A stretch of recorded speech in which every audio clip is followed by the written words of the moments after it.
মহাভারত আদি পর্ব। মহর্ষি সৌনিক নৈমিষারণ্যে 12 বছর জুড়ে এক যজ্ঞ করেছিলেন।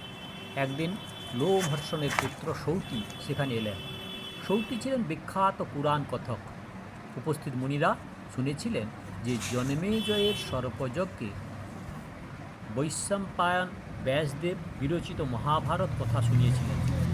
এই মহাভারতের কথা জানতেন সৌতি, অতএব তারা সৌতিকে সেই কথা শোনাতে বললেন। মহাভারতের লক্ষ শ্লোক আছে। বহু উপাখ্যান বাদ দিয়ে ব্যাসদেব নিজেই 24,000 শ্লোকে এর একটি সংহিতা রচনা করেন। পণ্ডিতেরা একেই মূল মহাভারত বলেন। আবার মাত্র 150 শ্লোকের আর একটি সংহিতা মহাভারতের অনুক্রমণিকা অধ্যায়ে যুক্ত রয়েছে। মহাভারতের যে লক্ষ শ্লোক বৈশম্পায়ন জন্মেজয়ের যজ্ঞসভায় বলেছিলেন, তাকেই অবলম্বন করে সৌতি বর্ণনা শুরু করলেন। সৌতির বর্ণনার প্রথম দিকে ছিন্ন বিচ্ছিন্নভাবে ভৃগু বংশের ইতিহাস বর্ণিত হয়েছে। সেই সব কাহিনী আপাতত অসংলগ্ন ও জটিল। আমরা তার থেকে সোজা চেদি দেশের রাজা উপরিচয়ের গল্পে চলে আসছি। আদ্রিকা নামে এক অপ্সরা মৎস্যরূপে উপরিচরের শুক্র গ্রহণ করায় সত্যবতী নামে এক পরম রূপ ও গুণবতী কন্যার জন্ম হয়। সে ধীবর রাজগৃহে বড় হতে থাকে। সে যৌবনবতী হলে পরাশর মুনি তাকে এক পুত্র দান করেন। এক দ্বীপে তার জন্ম হয় বলে তাকে বলা হয় দৈপায়ন। তার বর্ণ কৃষ্ণ বলে তার অন্য নাম ছিল কৃষ্ণ। মাতার আদেশে ইনি তপস্যায় রত হন। ইনি বেদ বিভক্ত করেন, মহাভারত রচনা করেন। এই জন্য এর তৃতীয় নাম হয় ব্যাস। এদিকে শাপগ্রস্তা গঙ্গা দেবী শান্তনু নামে এক রাজার পত্নীত্ব স্বীকার করেন। তার গর্ভে অষ্টবসু পুত্ররূপে জন্মগ্রহণ করেন। প্রথম 7 সন্তানকে গঙ্গা দেবী জন্মমাত্র গঙ্গা জলে নিক্ষেপ করেন। গঙ্গা দেবীর কাজে বাধা দিলেই তিনি শান্তনুকে ত্যাগ করবেন, এই শর্ত থাকায় প্রথম 7 সন্তানের বিসর্জনকালে শান্তনু নীরবে সহ্য করেন। কিন্তু অষ্টম পুত্রের জন্মের পর তিনি আপত্তি করলেন। গঙ্গা দেবী পুত্র রেখে অন্তর্হিত হলেন। বশিষ্ঠের কাছে ইনি বেদ পাঠ করেন। বৃহস্পতি ও শুক্র তুল্য তার শাস্ত্রজ্ঞান, জামদগ্ন তুল্য তার অস্ত্রজ্ঞান। মহাধনুর্ধর এই পুত্রের নাম দেবব্রত। ইনি ভীষ্ম নামে খ্যাত হন। দেবব্রতের যৌবনকালে রাজা শান্তনু আকৃষ্ট হলেন সত্যবতীর প্রতি, কিন্তু তার সন্তানদের রাজ্য দিতে হবে এই প্রতিজ্ঞা না করলে সত্যবতী শান্তনুকে বিবাহ করতে চাইলেন না। পিতার এই সংকটে এগিয়ে এলেন দেবব্রত। তিনি সত্যবতীর কাছে প্রতিজ্ঞা করলেন যে তিনি রাজ্য গ্রহণ করবেন না, এমনকি পাছে তার পুত্র পৌত্র রাজ্য দাবি করে এই জন্য তিনি বিবাহই করবেন না। এই দুঃসাধ্য কর্মের প্রতিজ্ঞা করে তিনি ভীষ্ম নাম পেলেন, আর পিতা দিলেন তাকে ইচ্ছা মৃত্যুর বর। শান্তনু সত্যবতীর 2 পুত্র জন্মালো, চিত্রাঙ্গদ ও বিচিত্রবীর্য। গন্ধর্বরাজ চিত্রাঙ্গদ একদিন চিত্রাঙ্গদকে বললেন, আমাদের উভয়ের নামে হয় দ্বন্দ্বযুদ্ধ করো, নতুবা নাম ত্যাগ করো। চিত্রাঙ্গদ যুদ্ধ করলেন, কিন্তু নিহত হলেন। ফলে অপ্রাপ্তবয়স্ক বিচিত্রবীর্যকে সিংহাসনে বসালেন ভীষ্ম। স্বয়ম্বর সভা করে কাশীরাজের 3 কন্যাকে হরণ করে আনলেন ভীষ্ম। প্রথমা কন্যা অম্বা স্বয়ং শল্যরাজকে মনে মনে পতিত্বে বরণ করছেন জেনে ভীষ্ম তাকে শল্যের কাছে পাঠিয়ে দিলেন। অন্য 2 কন্যা অম্বিকা ও অম্বালিকার সঙ্গে বিচিত্রবীর্যের বিবাহ হলো, কিন্তু পুত্র জন্মাবার পূর্বেই বিচিত্রবীর্যের মৃত্যু হলো। সমস্যা দাঁড়ালো সিংহাসন নিয়ে। সত্যবতী ভীষ্মকে সিংহাসন গ্রহণ করতে বললেন, কিন্তু ভীষ্ম প্রতিজ্ঞায় অটল রইলেন। তখন কৃষ্ণদৈপায়নকে আহ্বান করা হলো ক্ষেত্রজ পুত্র উৎপাদনের জন্য। দৈপায়নের ঔরসে অম্বিকার গর্ভে অন্ধ ধৃতরাষ্ট্র, অম্বালিকার গর্ভে পাণ্ডুবর্ণ পাণ্ডু এবং তাদের এক দাসী গর্ভে বিদুরের জন্ম হলো। ভীষ্ম 3 জনকেই পুত্রবৎ পালন করতে লাগলেন। ধৃতরাষ্ট্র অসাধারণ বলবান, পাণ্ডু পরাক্রান্ত ধনুর্ধর এবং বিদুর অদ্বিতীয় ধর্মপরায়ণ ছিলেন। বয়প্রাপ্ত হলে পাণ্ডুই রাজ্য পেলেন। গান্ধার রাজ সুবলের কন্যা গান্ধারীর সঙ্গে ধৃতরাষ্ট্রের, কুন্তিভোজের পালিতা কন্যা পৃথা বা কুন্তির সঙ্গে পাণ্ডুর এবং দেবক রাজের এক শূদ্রাপত্নীর গর্ভজাত কন্যার সঙ্গে বিদুরের বিবাহ হল। মদ্রদেশের রাজা শল্যের ভগ্নী মাদ্রির সঙ্গে পাণ্ডুর দ্বিতীয় বিবাহ হয়। কুমারী অবস্থায় ঋষি দুর্বাসাকে পরিচর্যায় তুষ্ট করে কুন্তী দেব আহ্বানের মন্ত্র লাভ করলেন। কৌতূহলবশে সূর্যদেবকে আহ্বান করলে তার বরে কুন্তী এক পুত্র লাভ করেন, কিন্তু কলঙ্ক ভয়ে জলে ভাসিয়ে দেন। সূত বংশীয় অধিরথ এবং তার পত্নী রাধা ওই পুত্রকে পালন করেন। তার নাম হয় বসু সেন। তার সহজাত কবচ ইন্দ্রকে দান করে তিনি পরবর্তীকালে কর্ণ ও বৈকর্তন নাম লাভ করেন। রাজা পাণ্ডু যদু রাজ্য জয় করে নিজ রাজ্যকে সমৃদ্ধ করে দুই পত্নীসহ মৃগয়া করতে যান। সেখানে এক মিথুনরত মৃগীকে হত্যা করে মৃগ তাকে অভিশাপ দেয় যে সঙ্গম মাত্রে তার মৃত্যু হবে। শঙ্কায় পাণ্ডু সঙ্গম রহিত হলেন এবং কুন্তীর বরের কথা জেনে পুত্র কামনায় কুন্তীকে বর প্রয়োগে স্বনির্বন্ধ অনুনয় করতে লাগলেন। কুন্তী স্বামী আজ্ঞায় ধর্ম, বায়ু ও ইন্দ্রকে আহ্বান করে যথাক্রমে যুধিষ্ঠির, ভীম ও অর্জুন নামে 3 পুত্র লাভ করেন। কুন্তীর প্রার্থনায় অশ্বিনী কুমারদ্বয় নকুল ও সহদেব নামে 2 পুত্র উৎপাদন করে মাদ্রির গর্ভে। পরবর্তী সময়ে এক রমণীয় বসন্তে পাণ্ডু সংযম হারিয়ে মাদ্রিকে আকর্ষণ করলে তার মৃত্যু ঘটল। মাদ্রি সমমৃতা হল। এদিকে গান্ধারীরও শতপুত্র ও দুঃশলা নামে এক কন্যা জন্মালো। দুর্যোধন ও ভীম একই দিনে জন্মায়। দুর্যোধন জন্মমাত্রে কর্কশ চিৎকার করে ওঠেন। দৈবজ্ঞেরা বললেন, এ পুত্র বংশ নাশ করবে, একে ত্যাগ করা উচিত, কিন্তু ধৃতরাষ্ট্র স্নেহবশে তা করতে পারলেন না। পাণ্ডুর মৃত্যুকালে যুধিষ্ঠিরের বয়স 16 বছর। সেই অরণ্যবাসের নিকটবর্তী অঞ্চলের মুনিরা যুধিষ্ঠিরাদিকে সঙ্গে করে নিয়ে এলেন হস্তিনাপুরে। ধৃতরাষ্ট্র পিতৃহীন পঞ্চভ্রাতাকে গ্রহণ করলেন। ভীষ্মাদির পরামর্শে কৃপ এবং দ্রোণ তাদের শিক্ষা দিতে থাকেন। যুধিষ্ঠির, দুর্যোধন ইত্যাদি 105 ভাই এবং নানা দেশের রাজপুত্রগণ অস্ত্রবিদ্যা শিক্ষা করলেন। সকলের মধ্যে ক্রমে পাণ্ডবদের শ্রেষ্ঠত্ব প্রমাণিত হতে থাকল এবং দুর্যোধনের ঈর্ষা বাড়তে থাকল।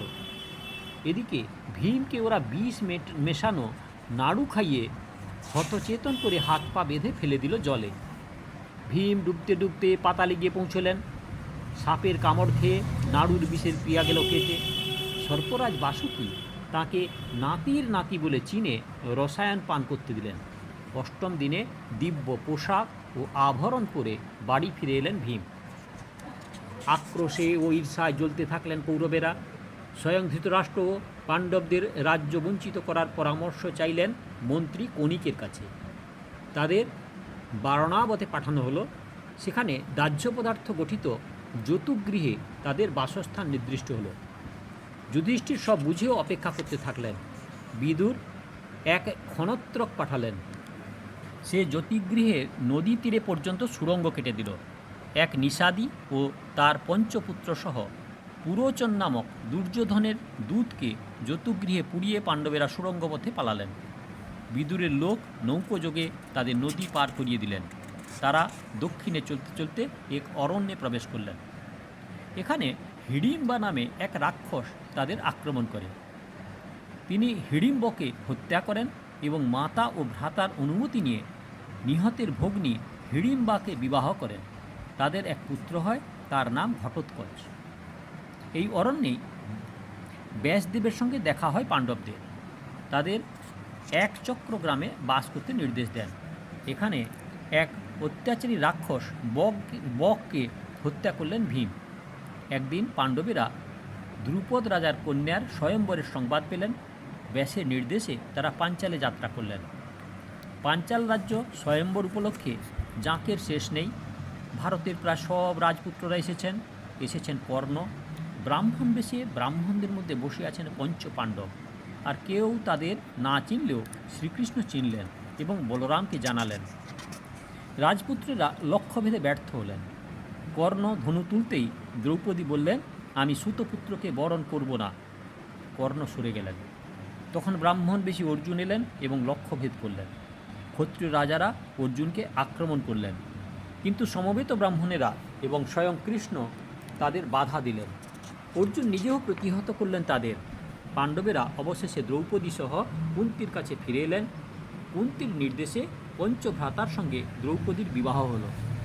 পাঞ্চালে এবং হস্তিনাপুরে ক্রমে প্রকাশ হয়ে পড়ল পাণ্ডবদের কথা। ধৃতরাষ্ট্র বাধ্য হয়ে পাণ্ডবদের ফিরিয়ে আনলেন এবং রাজ্য ভাগ করে অর্ধাংশ যুধিষ্ঠিরদের দিলেন। খাণ্ডবপ্রস্থে তাদের রাজধানী গড়তে বলা হলো। কৃষ্ণের সহায়তায় অর্জুন খাণ্ডব দাহন করে সেখানে রাজধানী গড়বার আয়োজন করলেন। দ্বিতীয় পর্ব সভা পর্বের সারাংশ। অর্জুনের অনুগ্রহেই খাণ্ডব দাহনকালে রক্ষা পেলেন ময়দানব। কৃতজ্ঞ চিত্তে সে অর্জুনের আদেশ পালন করতে চাইল। অর্জুন বললেন যে শ্রীকৃষ্ণের আদেশ পালন করলে তিনি আরও খুশি হবেন। শ্রীকৃষ্ণ ময়দানবকে বললেন যুধিষ্ঠিরের জন্য এক পরমাশ্চর্য রাজসভা তৈরি করে দিতে। ময় কৈলাস পর্বতের অদূরবর্তী মৈনাক পর্বত, বিন্দু সরোবর ইত্যাদি স্থান থেকে নানা বস্তু সংগ্রহ করে এনে 14 মাসে সেই অতুলনীয় রাজসভা তৈরি করলেন। যুধিষ্ঠির 7 দিন ব্যাপী উৎসব, দান ও যজ্ঞ করে এই সভাগৃহ ব্যবহার শুরু করলেন। একদিন স্বয়ং নারদ এসে সেই রাজসভা বা দুর্গ বিশেষ দেখে নানা উপদেশ দিলেন এবং অবশেষে রাজসূয় যজ্ঞ করার পরামর্শ দিলেন। ভ্রাতারা অনুমোদন করলেও এই ব্যাপারে কৃষ্ণের পরামর্শ চাইলেন যুধিষ্ঠির।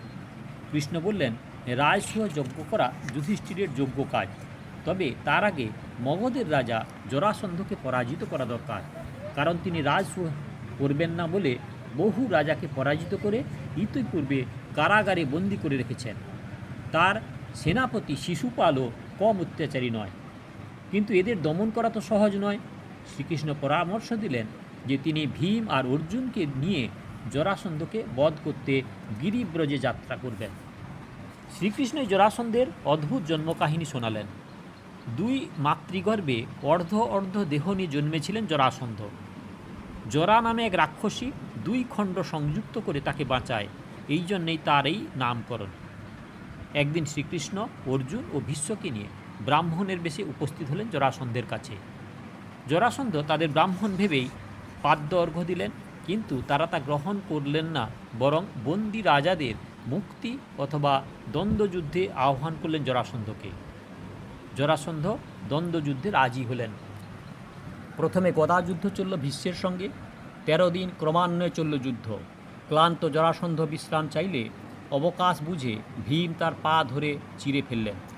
মুক্ত হলেন বন্দী রাজারা। যুধিষ্ঠিরের রাজসূয় যজ্ঞের পথ পরিষ্কার হলো। এবার বিভিন্ন দিকে বিজয়যাত্রা করলেন ভীম, অর্জুন, নকুল, সহদেব। জয়যুক্ত হয়ে ফিরে আসতে যজ্ঞের আয়োজন এবং নিমন্ত্রণের পালা শুরু হলো। এলেন নানা দেশের রাজারা, এলেন নানা মুনি ঋষি, ব্রাহ্মণ পণ্ডিত, এলেন আত্মীয় পরিজনেরা, এলেন ভীষ্ম, দ্রোণ, বিদুর, কৃপ, দুর্যোধনাদি কৌরবেরা, কর্ণও এলেন। যজ্ঞের আয়োজনে সকলেই খুশি। স্বয়ং দুর্যোধন রাজাদের উপহার গ্রহণের দায় নিলেন। শ্রীকৃষ্ণ নিলেন অতিথিদের পা ধোয়ার দায়। যজ্ঞ শেষে শ্রেষ্ঠ ব্যক্তিকে একটি বিশেষ উপহার দিয়ে সম্মানিত করবার প্রস্তাব করলেন ভীষ্ম। স্বয়ং ভীষ্মই ঘোষণা করলেন এই শ্রেষ্ঠ ব্যক্তি হল কৃষ্ণ। এতে সবচেয়ে ক্ষুব্ধ হলেন শিশুপাল। তিনি তার আপত্তি নিয়ে তুমুল আন্দোলন শুরু করলেন।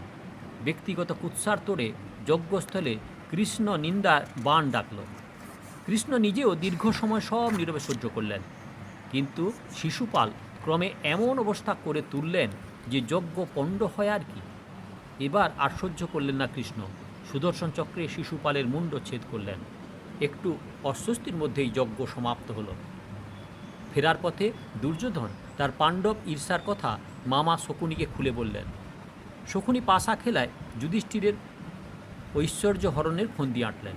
সেই অনুসারে বুঝিয়ে ধৃতরাষ্ট্রকে দিয়ে দূত ক্রীড়ার আয়োজন করা হলো। বিদুর ষড়যন্ত্রের ইঙ্গিত দিলেও আহত হলে অবশ্যই খেলবার প্রতিজ্ঞা রাখতে হস্তিনায় গেলেন ভ্রাতাদের এবং দ্রৌপদীর সঙ্গে যুধিষ্ঠির। সেখানে পাশা খেলার আয়োজন হলো। যুধিষ্ঠিরের পক্ষে তিনি নিজে, আর দুর্যোধনের পক্ষে তার মামা শকুনি। ধনরত্ন থেকে রাজ্য, অবশেষে ভাইদের, নিজেকে, এমনকি দ্রৌপদীকে পর্যন্ত পণ রেখে শকুনির চাতুর্যে সব হারালেন যুধিষ্ঠির। দুঃশাসন দ্রৌপদীকে চুল ধরে টেনে আনল সভার মধ্যে। চূড়ান্ত অসম্মান ও অপমানের মধ্যে পাণ্ডবেরা মাথা নিচু করে বসে রইলেন। চারিদিকে অমঙ্গল সূচক প্রাকৃতিক ঘটনা ঘটতে থাকলো। তখন শঙ্কিত হয়ে ধৃতরাষ্ট্র পাণ্ডবদের সমস্ত পণ ফিরিয়ে দিলেন।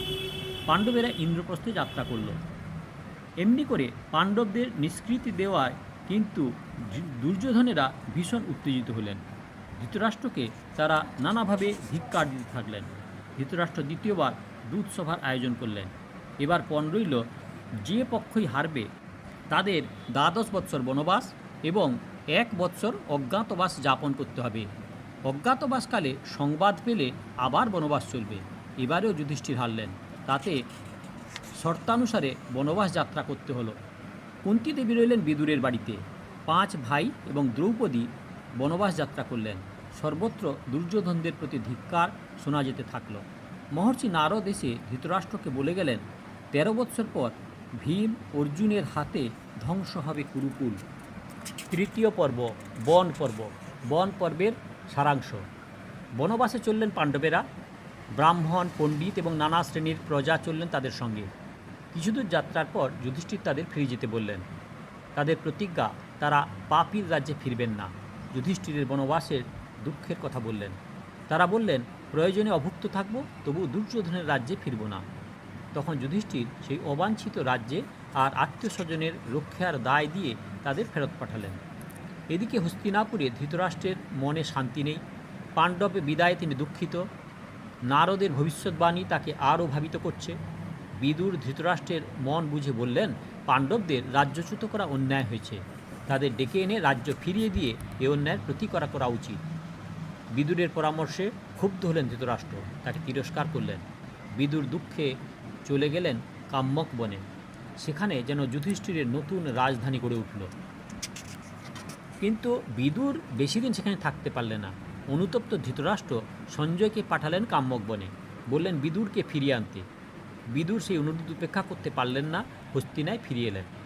এদিকে পাণ্ডবদের বনবাসের সংবাদ যতই ছড়িয়ে পড়তে লাগলো, দেশের নানা অঞ্চলের ছোট বড় সব রাজারাই দুর্যোধনের নিন্দা করতে লাগলেন। এই সময় শ্রীকৃষ্ণ পাণ্ডবদের সঙ্গে দেখা করতে এলেন কাম্যক বনে।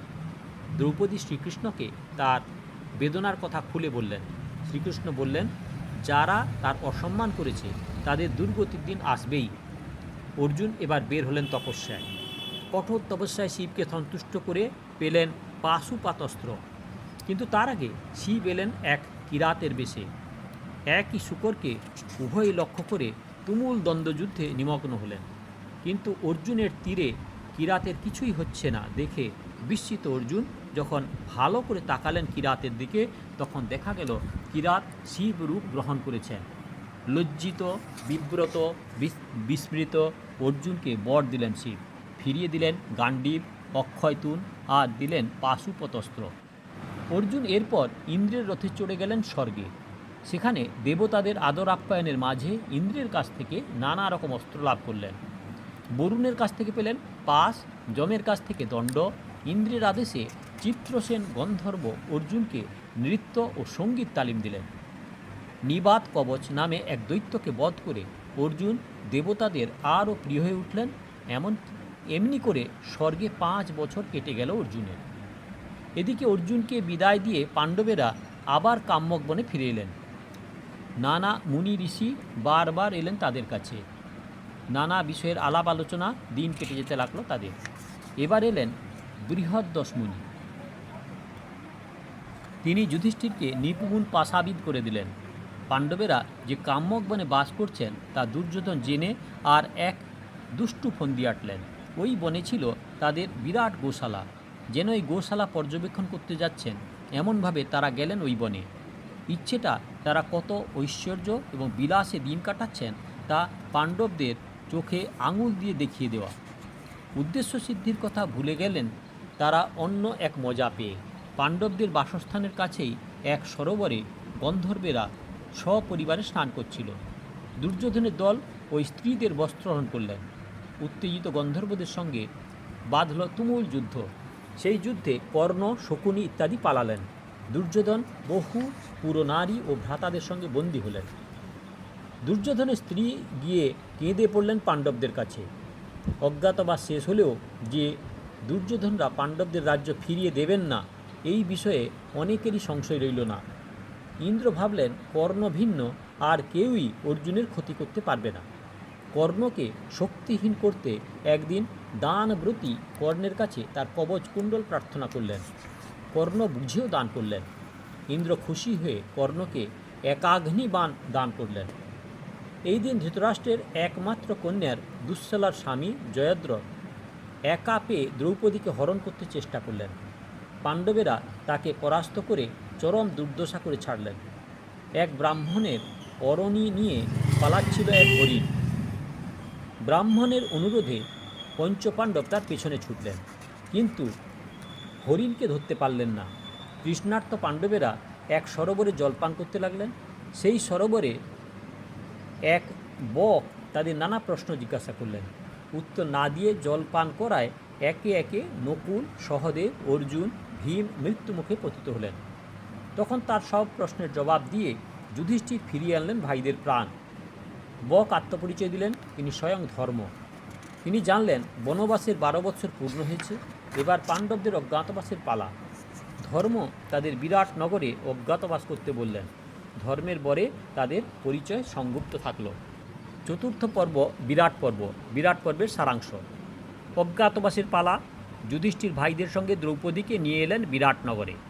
সেখানে 6 জনে 6টি পৃথক পৃথক বৃত্তিতে নিজেদের নিযুক্ত রাখলেন। যুধিষ্ঠিরের নাম নিলেন কঙ্ক। তার পাণ্ডিত্যের পরিচয় পেয়ে রাজা তাকে নিজের সহচর করে নিলেন। নানা আলোচনা এবং অবসরে রাজার সঙ্গে পাশা খেলা হলো তার কাজ। ভীমের নাম হলো বল্লভ, তিনি হলেন রাধুনী। অর্জুনের নাম হলো বৃহন্নলা, তিনি নপুংসক রূপে মেয়েদের নাচ গান শেখাবার দায়িত্ব নিলেন। নকুল অশ্বশালার দায় নিলেন, নাম হলো গ্রন্থিক। সহদেব নিজের নাম নিলেন তন্ত্রীপাল, গোশালার দায় রইল তার। দ্রৌপদী সৌরিন্দ্রী নামে রানীর সহচরী নিযুক্ত হলেন। যাওয়ার সময় তারা শ্মশানের কাছে এক স্বামী গাছে তাদের সমস্ত অস্ত্রাদি লুকিয়ে রেখে গেলেন। 5 ভাই এবং দ্রৌপদীর কাজে সকলেই খুব খুশি। ভীম তো জিমুত নামে এক পালোয়ানকে হারিয়ে দিয়ে স্বয়ং রাজার কাছ থেকে পুরস্কার পেলেন। অস্বস্তি হলো দ্রৌপদী। স্বামী ছাড়া এই রমণীর সৌন্দর্য আকৃষ্ট হলেন রাজ সেনাপতি এবং শ্যালক কীচক। একে দুর্ধর্ষ সেনাপতি, তাই আত্মীয়, ফলে রাজা নিজেও কীচককে শাসন করেন না। কীচক নানাভাবে দ্রৌপদীকে বিরক্ত করতে থাকলেন। একদিন আত্মরক্ষার জন্য দ্রৌপদী ছুটে এসলেন রাজসভায়, কিন্তু কীচক সেখানে এসে দ্রৌপদীর চুলের মুঠি ধরে টেনে নিয়ে চললেন। যুধিষ্ঠির ও ভীম সেখানে ছিলেন। ভীম বাইরের দিকে তাকিয়ে আত্মসংবরণ করলেন। যুধিষ্ঠির ইঙ্গিতে দ্রৌপদীকে জানালেন যে উপযুক্ত অবকাশে এর শোধ নেবেন তারা। ভীম দ্রৌপদীর সঙ্গে পরামর্শ করে কীচককে শাস্তি দেওয়ার ব্যবস্থা করলেন। রাত্রে নৃত্যকক্ষে নির্জনে সাক্ষাতের জন্য সংকেত দিলেন দ্রৌপদী। যথাকালে কীচক গোপনে এলেন সেখানে। অপেক্ষমান ভীমকে দ্রৌপদী ভেবে যা কাছে যেতেই ভীম তাকে চেপে ধরে এমনভাবে হত্যা করলেন যে পরদিন তাকে একটা মাংসপিণ্ড ছাড়া আর কিছুই বলে চেনা গেল না। দুঃখে বেদনায় কীচকের ভ্রাতারা তার মৃতদেহ সৎকারের জন্য নিয়ে চললেন শ্মশানে। দ্রৌপদীকে দেখে তাদের মনে দুর্বুদ্ধি চাপল। এর জন্য কীচকের এই দুর্দশা, অতএব একেও ওই মৃতদেহের সঙ্গে পুড়িয়ে ফেল বলে তারা টেনে নিয়ে চললেন দ্রৌপদীকে। দ্রৌপদী কাতর স্বরে তার স্বামীদের সাংকেতিক নামে ডাকতে লাগলেন। ভীম এক বিশাল গাছ তুলে তেড়ে এলেন। কীচকের 100 ভাই সেখানে নিহত হলো। সৈরন্ধ্রীকে নিয়ে এত কাণ্ড ঘটছে দেখে বিরাট রানী সুদেষ্ণা দ্রৌপদীকে রাজবাড়ি ত্যাগ করতে বললেন। দ্রৌপদী আর মাত্র 13 দিন সময় চাইলেন, কেননা 13 দিন পরেই শেষ হবে অজ্ঞাতবাসের পালা। এদিকে পাণ্ডবদের খোঁজে দুর্যোধন চর পাঠিয়েছেন চারিদিকে। যদি পাণ্ডবদের কোনো ক্রমে খুঁজে বের করা যায় তবে আবার 12 বৎসর বনবাসে যেতে হবে। কিন্তু পাণ্ডবদের খোঁজ আনতে পারল না কেউ, বরং আনল কীচকের মৃত্যু সংবাদ। দুর্যোধনের রাজসভায় তখন ছিলেন ত্রিগর্ত দেশের রাজা ত্রিশর্মা। তিনি ওই সুযোগে বিরাট রাজার রাজধানী এবং গোশালা আক্রমণ করতে উত্তেজিত করে তুললেন। পুরসভায় বিরাট রাজ্য আক্রমণের সিদ্ধান্ত গৃহীত হল। বিরাট সভায় আক্রমণের সংবাদ পৌঁছতেই সাজো সাজো রব পড়ে গেল, কিন্তু যুদ্ধে ত্রিশর্মার কাছে এরা নাস্তানুবোধ হলেন মাত্র। তখন যুধিষ্ঠিরের ইঙ্গিতে ভীম, সহদেব ও নকুল বিচিত্র বিক্রমে যুদ্ধ করে ত্রিগর্তরাজ ত্রিশর্মাকে বন্দী করে ফেললেন। কিন্তু যুধিষ্ঠিরের পরামর্শে ছেড়েও দেওয়া হলো ত্রিশর্মাকে। রক্ষিত গোশালা থেকে গরু খুলে তাড়িয়ে নিয়ে চললেন। তখন রাজধানীতে আছেন একমাত্র বিরাট রাজপুত্র উত্তর। তিনি বৃহন্নলাকে সারথি করে যুদ্ধযাত্রা করলেন। কিছু দূরে এসে বৃহন্নলাবেশী অর্জুন স্বামী গাছ থেকে অস্ত্রশস্ত্র নামিয়ে নিলেন। উত্তরের প্রশ্নে অর্জুন আত্মপরিচয় দিলেন। বিস্মিত উত্তর এসব কথা গোপন রাখবার প্রতিশ্রুতি দিলেন। ঘোর যুদ্ধে অর্জুন দুর্যোধনদের তাড়িয়ে দিলেন। এই দুই জয়ে বিরাট রাজ্য আনন্দের স্রোত বইল। অতিক্রান্ত হল অজ্ঞাতবাসের নির্দিষ্টকাল। সকলে আত্মপরিচয় প্রকাশ করলেন। বিরাট রাজা আনন্দ বিস্ময়ে অভিভূত হলেন। উত্তরার বিবাহ দিয়ে বিরাট কামনা করলেন পাণ্ডবদের আত্মীয়তা। দ্বারকায় সংবাদ গেল, অর্জুন সুভদ্রার পুত্র অভিমন্যুর সঙ্গে উত্তরার বিবাহে ধুমে মেতে উঠল সমস্ত বিরাট রাজ্য। এতক্ষণ শুনছিলেন মহাভারতের প্রথম 4 পর্বের সারাংশ। দয়া করে সাবস্ক্রাইব করবেন, লাইক করবেন, শেয়ার করবেন। আর আগের পর্বের জন্য দয়া করে অপেক্ষা করুন আর কাকন বাসুতে ক্লিক করে ভিডিও দেখুন।